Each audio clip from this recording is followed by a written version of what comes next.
See, I think there are two ways in which people are controlled.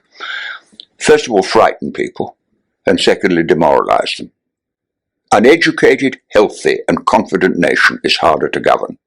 And I think there's an element in the thinking of some people. We don't want people to be educated, healthy, and confident because they would get out of control.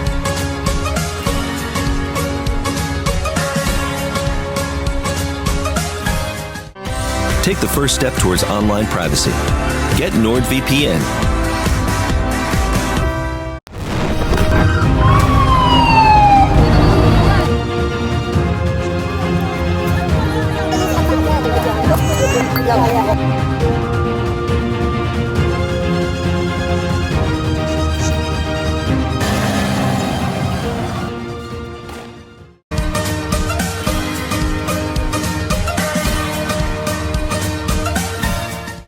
Take the first step towards online privacy.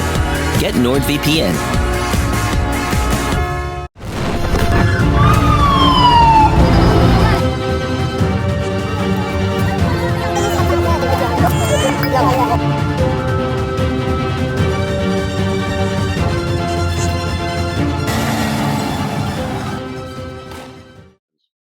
It's really simple. It's a warning sign to Americans. What's happening in the UK is what's coming to the US. Yeah. So what's happened in Ireland is coming to the UK, is coming to the US. It's all, look, global politics at this point, well, not global politics, but all across the West, plus the Five Eyes. So that would be, Australia and New Zealand. It's just a struggle session. Like you will submit to the idea of whatever it is that we have decided is right, and it's communist struggle sessions. You will agree, or you will be killed.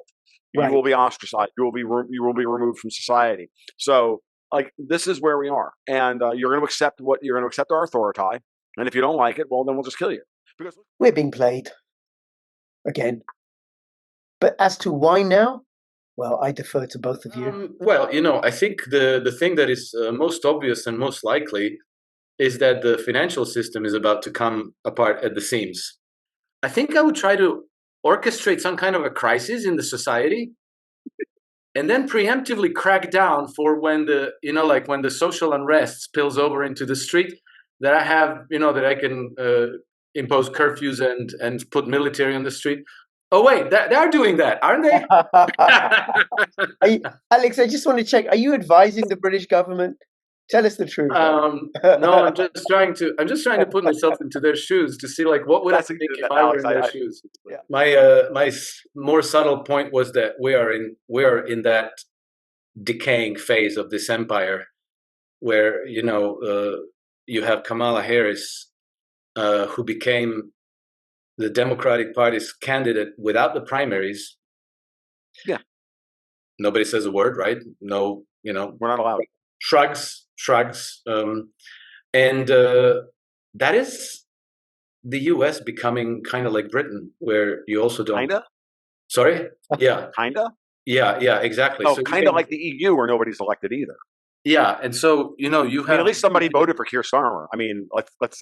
I mean, well, yes, somebody voted. Somebody did. Somebody voted for Ursula as well, but it's all the insiders in the Parliament, in the EU Parliament. But it's a neat trick to be able to put into office people who are completely, terminally unpopular and undesired by the public.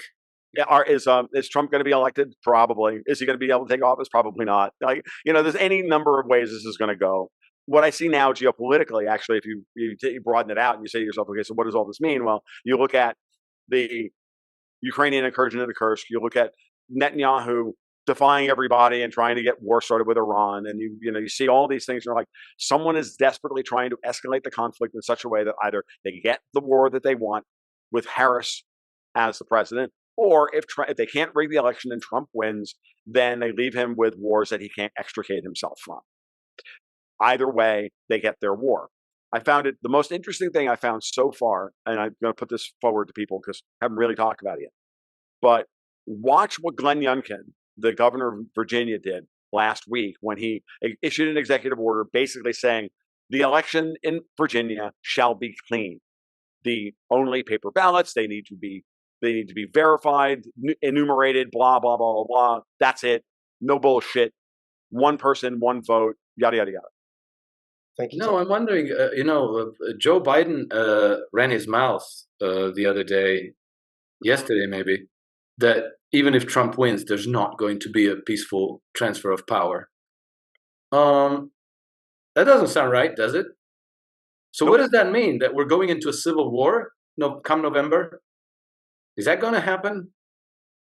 Are people just gonna say like, oh well, these people don't want to give up power, then let him keep it? No one's going to accept the result. No one's going to Well, what a mess, At least here in Europe, we don't have such problems. Look at our leading powers here, where France held the election 6 weeks ago, and apparently there's been no consequence to that. Like nothing happened. Macron's still president. He hasn't nominated a new prime minister. It's the same one. And it's like, what election, dude? Well, they had the Olympics to distract everybody for 2 weeks. This is just a couple of thousand troops. Like what? They started with 1,000 and then allegedly they got to 10,000 with very, very fragile supply lines and no air cover. Where's that going? Because, like in 1941, do you know the size of the invasion force in 1941? It was 3.8 million troops. I know. Alex, 3,350 tanks, 2,770 aircraft, 7,200 artillery pieces. The biggest invasion force ever assembled in history of mankind, and it failed. And so what are these guys hoping to achieve with 10,000 guys? Pissing off the Russians to the point where they won't go to the negotiating table, which is exactly what Putin announced after it happened. We had the threat of peace talks happening. I'm sorry, that can't happen when you talk to the fuckheads at City of London and Brussels and K Street in Washington, D.C. We cannot, gentlemen, we have to fight in here. This is the war room.